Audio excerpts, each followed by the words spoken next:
أتقدم بخالص العزاء إلى أهالي ضحايا حادث أتوبيس الدقهلية الذي وقع في ترعة الرياح التوفيقي المارة أمام طريق ميت غمر المنصورة.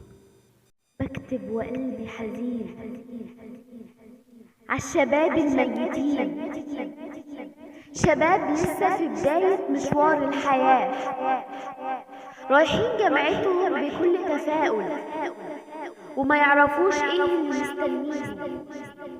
شباب في سن 20 ومنهم اللي لسه ما كملوش، فرقوا اهاليهم في مشهد صعب يتعاش فيه.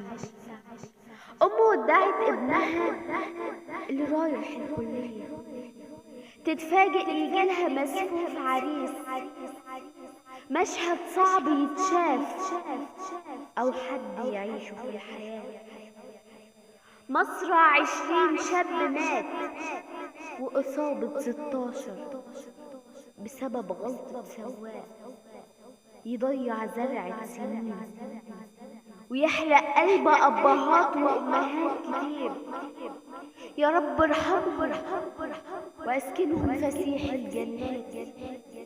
مشهد صعب المداء لأب وأم نفسهم يشوفوا ابنهم قامة في وسط الناس، سهروا وربوا وعلموا سنين، ويجي سواق غير أمين على حياة البني آدمين يضيعهم في لحظة ويحرق قلوب ناس كتير.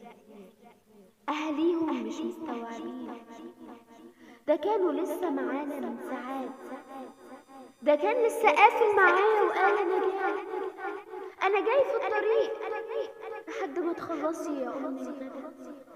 ده أنا جعان قوي.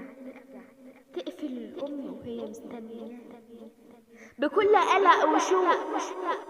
شباب كانوا لسه معانا من ساعات بس قابلوا وجه رب كريم. مش في ايدينا حاجة غير اننا ندعيلهم بالرحمة والمغفرة وكلنا نقول امين.